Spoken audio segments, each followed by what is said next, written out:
Hello friends, स्वागत है आपका अथर क्लासेस का यूट्यूब चैनल पर। मैं सुहंत पाठी आपका स्वागत करता हूं। फ्रेंड्स, आज हम बात करेंगे UP triple S C PT 15 अक्टूबर 2022 को जो सेकंड शिफ्ट में पेपर हुआ था उसके आंसर की में। इसमें आपको एकदम सटीक आंसर की दी जाएगी। और वीडियो अच्छी लगे तो वीडियो को लाइक करें, शेयर करें, कमेंट करें तथा चैनल को सब्सक्राइब जरूर करें। आइए क्वेश्चन नंबर 1 की बात करते हैं। हाँ, एक बात और बता दें कि इस वीडियो में हम आपको केवल इसका आंसर देंगे और इसको डिस्क्राइब करके एक एक सेगमेंट को हम अगले कुछ दिनों में आपको देते रहेंगे। ठीक है, आइए बात करते हैं क्वेश्चन नंबर 1 की। क्वेश्चन नंबर 1 जिसका सही आंसर होगा बी। ठीक है, क्वेश्चन नंबर 2 का सही आंसर है डी 140। स्थावर का विलोम शब्द बताना है आपको। तो क्वेश्चन नंबर 3 है स्थावर का विलोम। तो स्थावर का विलोम जो होता है वो होता है जंगम। ठीक है, क्वेश्चन नंबर 4 है। क्वेश्चन नंबर 4, बिल्ली को पहले ही दिन मारना चाहिए का अर्थ क्या है? तो आपका आंसर होगा बी, भय का शमन शुरू में ही कर देना चाहिए।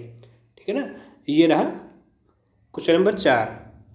क्वेश्चन नंबर 5 की बात करते हैं। तो क्वेश्चन नंबर 5 कहता है स्वल्प का संधि विच्छेद क्या होगा? स्वल्प का संधि विच्छेद क्या होगा? तो आपका आंसर होगा सुधन अल्प, ऑप्शन नंबर सी। इति और इति का सही अर्थ भेद क्या है? तो आपको पता होगा कि इति का अर्थ होता है, पहले जो इत लिखा है इसका अर्थ होता है समाप्ति, दूसरा इति जो लिखा है इसका होता है विघ्न। तो आपका आंसर होगा ऑप्शन बी। ठीक है, क्वेश्चन नंबर 7, ईश्वर में विश्वास रखने वाला इस शब्द समूह के लिए एक शब्द बताइए। तो इसका जो सही आंसर होगा वह होगा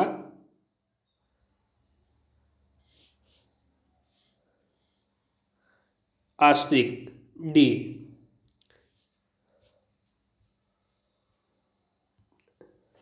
अब एक पैराग्राफ दिया गया है इंग्लिश का, इससे आप हल करेंगे और इसका सीधा हम आंसर देखते हैं। तो क्वेश्चन नंबर 8 है। क्वेश्चन नंबर 8 का जो सही आंसर होगा वह होगा ए। ठीक है, क्वेश्चन नंबर 9। क्वेश्चन नंबर 9 का सही आंसर होगा A, no. Question number 10। Question number 10 में आपको बताना है सिनोनिम्स। टेम का सिनोनिम्स होगा, टेम मतलब क्या होता है? पालतू। ठीक है, और इसका जो सिनोनिम्स होगा वो होगा docile, B option, option B. ठीक है, क्वेश्चन नंबर 11 है। इसको एंटोनिम्स बताना है आपको। रैपिड का सिनोनिम्स बताना, एंटोनिम्स बताना है। तो रैपिड का अर्थ होता है निरंतर, जैसे सतत, लगातार। तो इसका जो सिनोनिम्स होगा, एंटोनिम्स होगा, वह होगा टर्डी। टर्डी मतलब होता है सुस्त। ठीक है ना, टर्डी मतलब क्या होता है? सुस्त, ऑप्शन बी। क्वेश्चन नंबर 12 है। क्वेश्चन नंबर 12 का जो सही आंसर होगा वह होगा ऑप्शन बी। ठीक है, अगला क्वेश्चन नंबर 13 है। क्वेश्चन नंबर 13 कहा गया है, रीजनिंग से संबंधित है। एक तस्वीर की ओर इशारा करते हुए ए ने अपने दोस्त बी से कहा, वह मेरी माता के पिता की इकलौती बेटी है। तो इसका हल करने पर सही क्वेश्चन होगा, जो सही आंसर होगा इसका वो होगा बेटा। ठीक है, ऑप्शन डी। क्वेश्चन नंबर 14 है,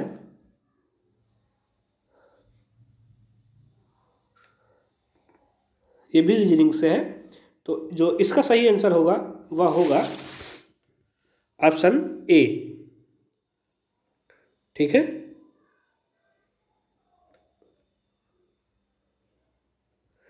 क्वेश्चन नंबर 15 है,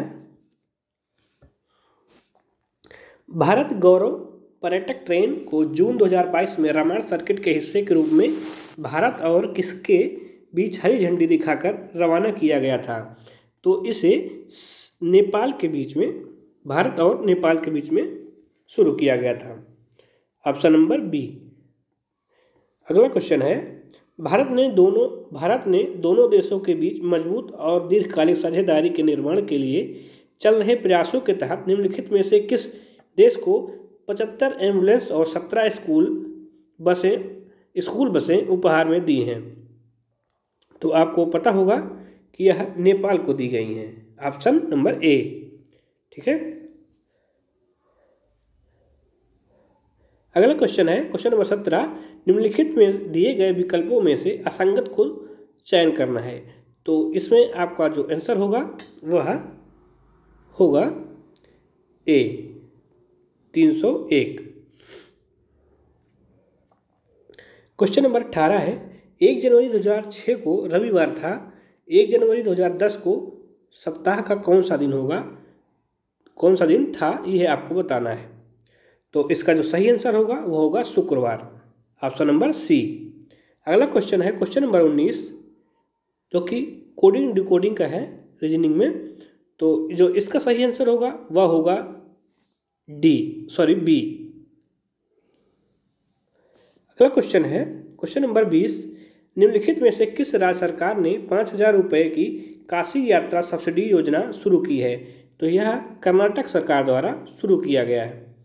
कर्नाटक सरकार द्वारा शुरू किया गया। ऑप्शन नंबर बी सही होगा। अगला क्वेश्चन 21 नंबर है, जून 2022 में भारत ने निम्नलिखित में से किस देश के साथ कॉमनवेल्थ डिप्लोमेटिक एकेडमी प्रोग्राम की घोषणा की है? तो यह किया गया है,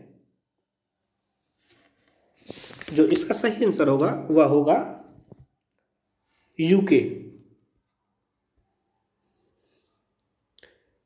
ब्रिटेन द्वारा कॉमनवेल्थ डिप्लोमेटिक एकेडमी प्रोग्राम की घोषणा की गई है। अगला जो क्वेश्चन होगा 22 नंबर, आपको बताना है किस कंपनी ने आईएएफ के हेलीकॉप्टरों के लिए एडीएस की आपूर्ति हेतु एक बेलारूसी कंपनी और उसकी सहायक कंपनी के साथ एक समझौता ज्ञापन पर हस्ताक्षर किया है? तो इसका जो सही आंसर हो जाएगा वह होगा Bharat electronics limited, BEL, Bharat electronics limited द्वारा।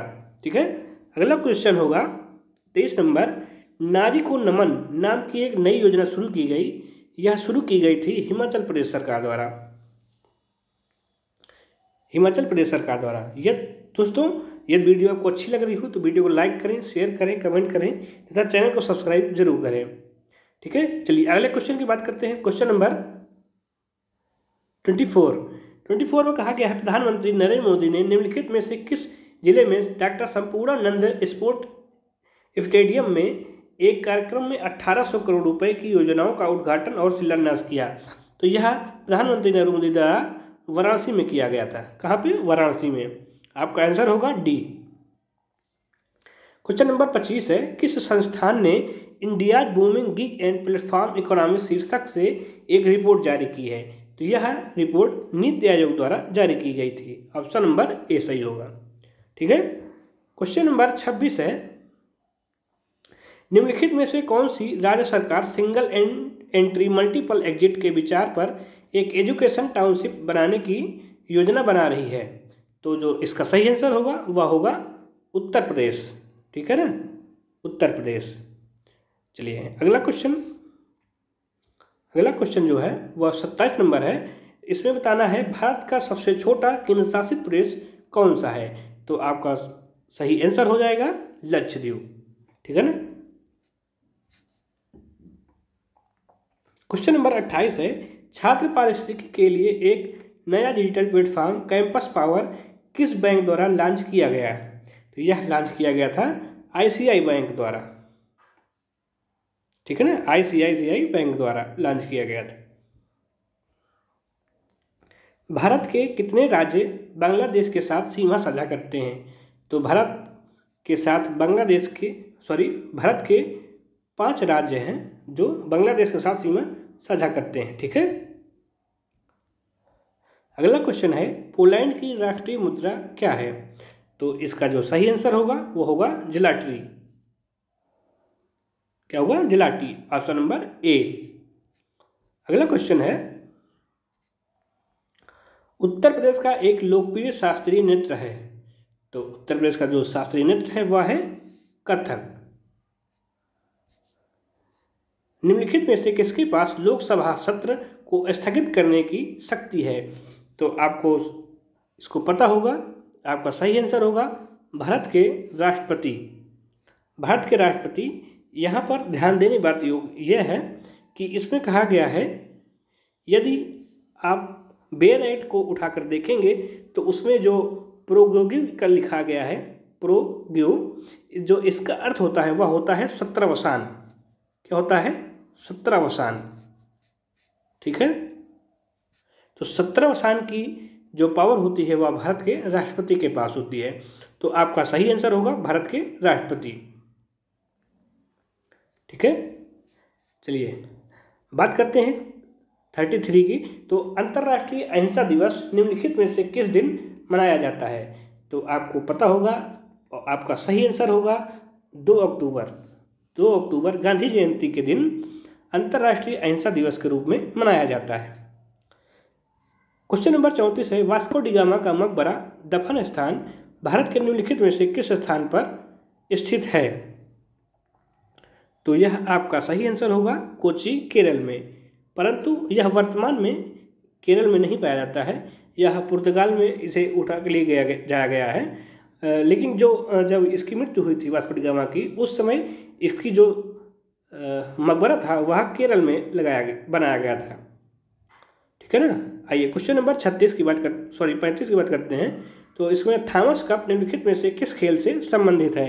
तो इसका जो सही आंसर होगा वह होगा बैडमिंटन, ठीक है। प्रसिद्ध पुस्तक विंग्स ऑफ फायर किसकी पुस्तक है? Wings of fire doctor APJ Abdul Kalam missile man जिन्हें कहा जाता है, तो इनकी ये पुस्तक है, इनकी आत्मकथा है, ठीक है ना। अगला क्वेश्चन है, ग्लोबल वार्मिंग का अपेक्षित परिणाम क्या है? तो ग्लोबल वार्मिंग का अपेक्षित परिणाम है, ये सभी हैं, तटीय रेखा में परिवर्तन, समुद्र के स्तर में वृद्धि, फसल पैटर्न में परिवर्तन, ये सभी ग्लोबल वार्मिंग के अपेक्षित परिणाम हैं। अगला पैराग्राफ दिया गया है, तो पैराग्राफ को आप हल कर लेंगे और पैराग्राफ को हल करके इसका सीधा हम आंसर की बात करते हैं इस पर, ठीक है ना। तो आइए बात करते हैं क्वेश्चन नंबर 38 की।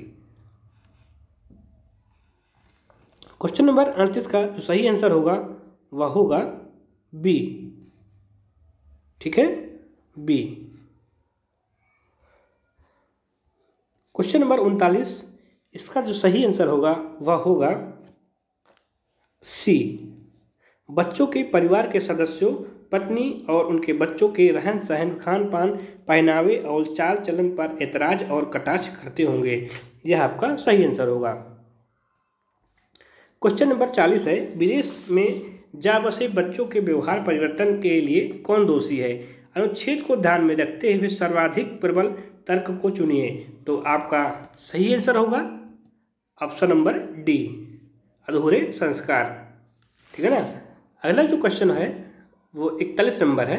इसमें कहा जा रहा है कि विदेश में जा बसे बच्चों के माँ बाप अपने द्वारा भोगे जाने वाले कष्टों और दुश्चिंताओं की चर्चा किसी से क्यों नहीं करते हैं? तो आपका जो सही आंसर होगा वह होगा बी, जगहंसाई से बचने के लिए, ठीक है ना। क्वेश्चन नंबर 42, बच्चों की शिकायत है कि माँ बाप पत्नी और बच्चों के साथ एडजस्ट नहीं करते और अपनी पुराने ज़माने की चीज़ों को यहाँ थोपना चाहते हैं। इसके लिए कौन सही में दोषी है? तो जो आपका सही आंसर होगा वह होगा ए। ठीक है ना।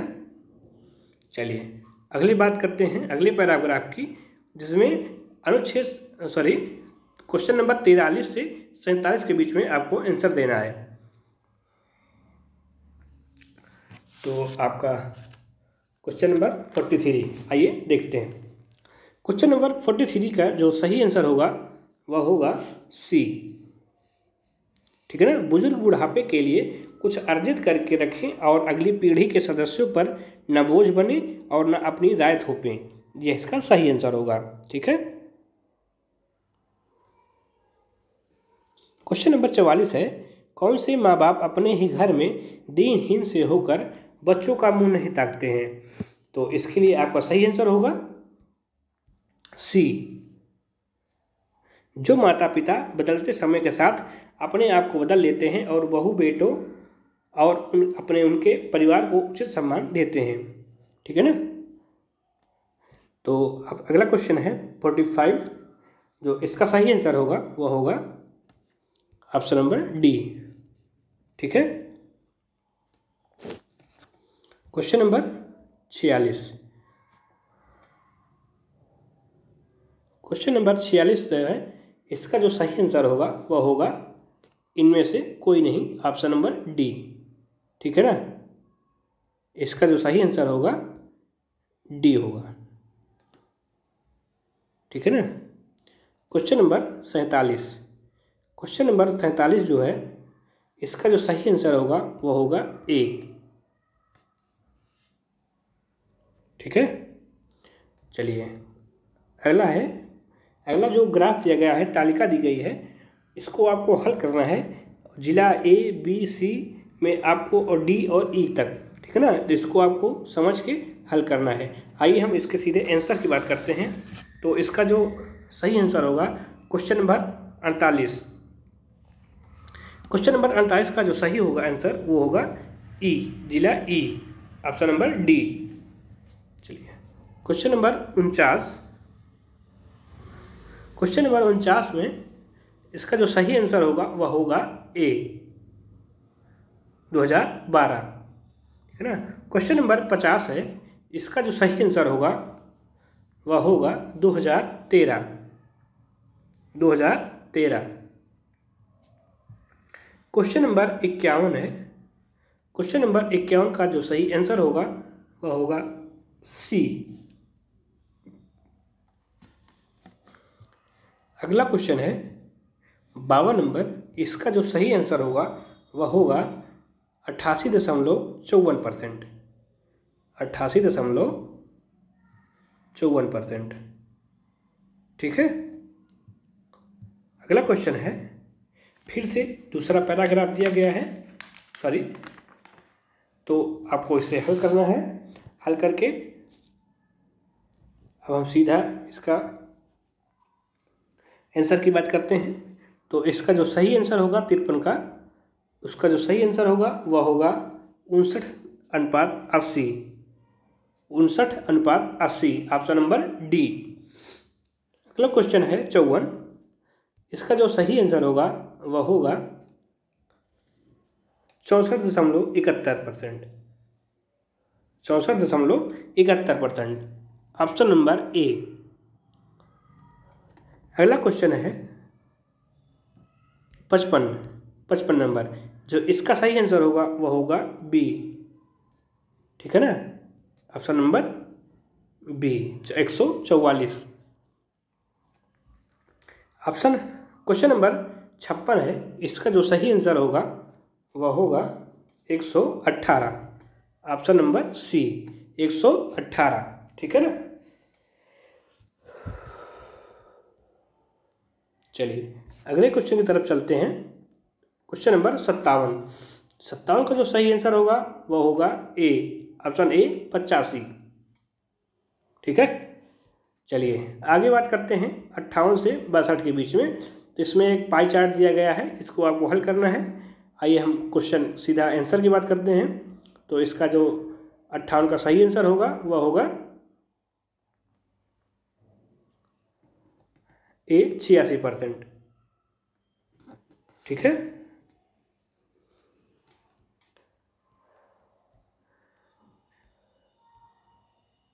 क्वेश्चन नंबर 59, इसका सही आंसर होगा 12.78%, 12.18%, ऑप्शन नंबर डी। ठीक है ना। अगला क्वेश्चन है 60 नंबर। 60 नंबर का जो सही आंसर होगा ऑप्शन नंबर बी, 2 लाख। ठीक है। क्वेश्चन नंबर 61 है, खेलों पर शिक्षा की तुलना में कितने प्रतिशत कम खर्च किया जाता है? तो यह आपका सही आंसर होगा 35%। ठीक है ना। अगला क्वेश्चन है 62 नंबर। 62 नंबर का जो सही आंसर होगा वह होगा ऑप्शन नंबर डी। ठीक है ना, 72, 50, 000। ठीक है ना। अगला जो पैराग्राफ है इसका जो सही, क्वेश्चन नंबर 63 है, इसका जो सही आंसर होगा वह होगा 45:68, 45:68, ऑप्शन नंबर ए। अगला क्वेश्चन है 54 नंबर। इसका आपका जो सही आंसर होगा वह होगा 15:17, option number D. Question number 65 है, जो इसका सही आंसर होगा वह होगा 260, 260। क्वेश्चन नंबर 66 है, इसका जो सही आंसर होगा वह होगा 102। ठीक है। क्वेश्चन नंबर 67 है। क्वेश्चन नंबर 67 का जो सही आप आंसर होगा वह होगा 464 crore, 464 crore, option number B. जजिया फिर से लगाने वाला मुगल शासक कौन का नाम लिखिए? तो आपका जो सही आंसर होगा वह होगा बी, औरंगजेब। निम्नलिखित में से किससे अंग्रेजों द्वारा शुरू किए जाने में सबसे महत्वपूर्ण योगदानों में से एक माना जाता है? तो वह है रेलवे। ठीक है ना, ऑप्शन नंबर बी। अगला क्वेश्चन है, पंचतंत्र की कथाएं किसके द्वारा लिखी गई हैं? तो यह विष्णु शर्मा द्वारा लिखी गई हैं। किसके द्वारा? विष्णु शर्मा द्वारा। अगला क्वेश्चन है, गौतम बुद्ध ने सारनाथ में अपना पहला उपदेश दिया था, इसे क्या कहा जाता है? तो इसको कहा जाता है धर्म चक्र प्रवर्तन मुद्रा। ठीक है ना, ऑप्शन नंबर बी। अगला क्वेश्चन है, निम्नलिखित में से किस शासक के दरबारी कवि हरिसेन थे? तो आपका सही आंसर होगा बी, समुद्रगुप्त। अगला क्वेश्चन है, 1930 में महात्मा गांधी द्वारा सविनय अवज्ञा आंदोलन शुरू करने का कारण क्या था? तो इसका जो सही आंसर हमें देखने को मिलता है उसमें ए भी सही हो सकता है, बी भी सही हो सकता है। तो यह हम क्वेश्चन आयोग के ऊपर छोड़ देते हैं, जब आयोग की आंसर की आएगी तो उस पर बताएंगे। ठीक है ना। क्वेश्चन, अगले क्वेश्चन की बात करते हैं 74। इसमें कहा गया है कि कौन सा 1857 के विद्रोह का परिणाम था? तो आपका सही आंसर होगा option number D, east India company की शक्ति को ब्रिटिश क्राउन में हस्तांतरित कर दिया गया था। ठीक है ना। अब 75 की बात करते हैं। तो 75 में कहा गया है, निम्नलिखित में से कौन पृथ्वी का सबसे बड़ा अंतःस्थलीय जल निकाय है? तो आपका सही आंसर होगा ऑप्शन ए, कैस्पियन सागर, ऑप्शन ए, कैस्पियन सागर। ठीक है। क्वेश्चन नंबर 76 है, निम्नलिखित में से कौन स्वतंत्र भारत का पहला भारतीय गवर्नर जनरल बना? यहाँ पर ध्यान देने बात यह है कि यहाँ पर भारतीय लगा है, भारतीय अगर न होता तो इसका आंसर दूसरा होता। ठीक है ना। भारतीय लगा होने के कारण इसका ऑप्शन सही होगा सी, राजगोपालाचारी। अगला क्वेश्चन है, निम्नलिखित में से किस अधिनियम द्वारा बर्मा को भारत से अलग किया गया था? तो आपका सही आंसर होगा भारत शासन अधिनियम 1935, भारत शासन अधिनियम 1935। 78 का जो सही आंसर होगा वह होगा सुभाष चंद्र बोस, सुभाष चंद्र बोस इसका सही आंसर होगा। आपको यहाँ ध्यान देने बात योग्य है कि इसमें कहा गया है भारतीय राष्ट्रीय सेना का गठन किसने किया था? तो इसका जो पहला आंसर होगा वह होगा मोहन सिंह। परंतु जब इंग्लिश की बात करते हैं, इंग्लिश में देखते हैं तो rise of Indian national army INA, rise के मतलब होता है कि दोबारा उदय हुआ। तो इसका जो इसके अर्थ होता है कि सुभाष चंद्र बोस द्वारा सिंगापुर में INA का गठन किया गया था। ठीक है ना। तो आपका आंसर होगा सुभाष चंद्र बोस। अब आयोग को ऊपर है कि वह इसका आंसर क्या देता है, ठीक है ना। जहाँ तक अभी तक हम इसे मानते हैं कि ऑप्शन सी सही होगा।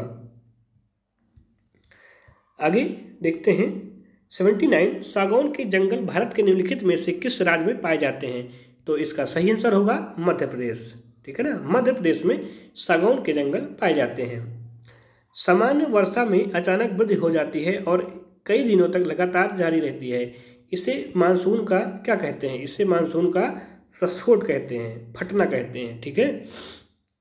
क्वेश्चन नंबर 81 है, जीएमटी का पूर्ण रूप क्या है। ग्रीनविच मीन टाइम, ठीक है ना। इसका जो सही आंसर होगा वो होगा बी। क्वेश्चन नंबर 82 है। क्वेश्चन 82 का जो सही आंसर होगा वह होगा ऑप्शन नंबर सी, क्रूड अशोधित जन्म दर। क्वेश्चन नंबर 83 है, 1969 में कितनी प्रमुख निजी बैंकों का राष्ट्रीयकरण किया गया। तो आपका जो सही आंसर होगा वह होगा ऑप्शन नंबर सी, 14 बैंकों का। 1991 के आर्थिक सुधारों के बाद उद्योग विशेष रूप से सार्वजनिक क्षेत्रों के लिए आरक्षित थे। तो किसके लिए थे, वह था परमाणु ऊर्जा उत्पादन के लिए, ठीक है। क्वेश्चन नंबर 85 है। इसमें बताया गया है कि योजना आयोग के अंतिम उपाध्यक्ष कौन थे। आपको पता होगा कि नीति आयोग जब बना था और उससे पहले योजना आयोग था, तो योजना आयोग की समाप्ति के समय मोंटेग सिंह अहलूवालिया इसके उपाध्यक्ष थे। इन्हीं को नीति आयोग के पहले उपाध्यक्ष के रूप में भी चुना गया था। तो इसका जो सही आंसर होगा वह होगा मोंटेग सिंह अहलूवालिया, ठीक है, option number D. Question number 86 का बात करते हैं। तो 86 में निम्नलिखित में से कौन सा क्षेत्र भारत के सबसे बड़ा नियोक्ता है। तो नियोक्ता से जहाँ तात्पर्य है प्राथमिक क्षेत्र, ठीक है ना, प्राथमिक क्षेत्र इसका सही आंसर होगा।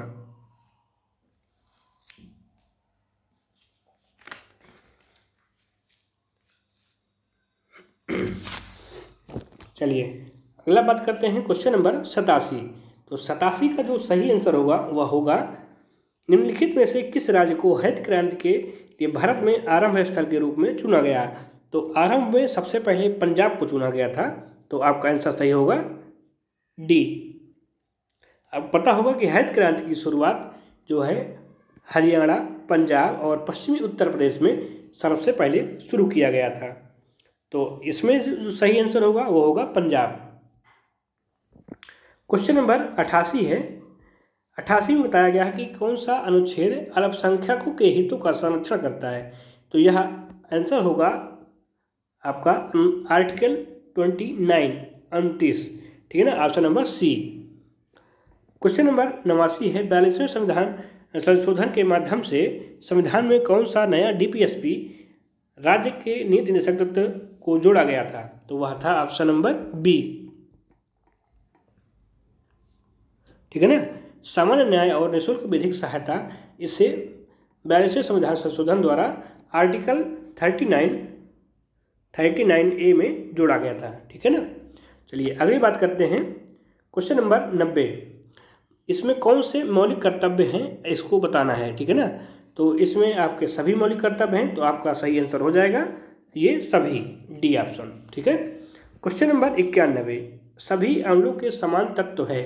तो सभी अम्लों के समान तत्व में हाइड्रोजन इसका सही आंसर हो जाएगा, option number B. Non stick खाना पकाने के बर्तन किससे लेपित होते हैं। तो आपको पता होगा कि टेफ्लॉन से बने होते हैं। टेफ्लॉन नॉन स्टिक बर्तन में के लिए नॉन स्टिक खाना पकाने के बर्तन में बनाया जाता है, ठीक है ना। तो इसका अगला क्वेश्चन है 93। अनुच्छेद 245 के अनुसार संसद का कार्य है। तो संसद का कार्य है कानून बनाने, ठीक है ना, ऑप्शन नंबर ए इसका सही आंसर होगा। क्वेश्चन नंबर 94, सरकारीय आयोग निम्नलिखित में से किससे संबंधित है। तो सरकारीय आयोग जो है वह केंद्र राज्य के संबंध के बीच में सरकारीय आयोग का गठन किया गया था। क्वेश्चन नंबर 95 है। प्रकाश वर्ष का एक माप है। तो यह इसका सही आंसर होगा सी, तारकीय दूरी का, ठीक है। Question number 96। यदि वीडियो अच्छी लग रही हो तो वीडियो को लाइक करें, शेयर करें, कमेंट करें तथा चैनल को सब्सक्राइब जरूर करें। ठीक है, तो अगला क्वेश्चन है 96 का जो सही आंसर होगा वह होगा 7.9, option number D. Question number 97 है। 97 का जो सही आंसर होगा वह होगा 5%। ठीक है, 5%। चलिए 98 का जो सही आंसर होगा वह होगा डॉल्फिन, ऑप्शन नंबर ए। ठीक है ना, सबसे बुद्धिमान स्तनधारी डॉल्फिन है। पौधों का विकास किससे प्रभावित होता है? तो 99 का जो सही आंसर होगा वह होगा ऑप्शन नंबर डी, प्रकाश की गुणवत्ता, मात्रा और उसकी अवधि की। लास्ट क्वेश्चन है इस वीडियो का, दिए गए भिन्न में सबसे बड़ा कौन सा है? तो आपका जो सही आंसर होगा वह होगा 11/13। ठीक है ना, ये रहा यूपीपीटी 2022 का जो 15 अक्टूबर को सेकंड शिफ्ट में हुआ था उसका एनालिसिस। तो आई होप वीडियो आपको अच्छी लगी होगी। वीडियो अच्छी लगे तो वीडियो लाइक करें, शेयर करें, कमेंट करें तथा चैनल को सब्सक्राइब जरूर करें। जय हिंद, जय भारत।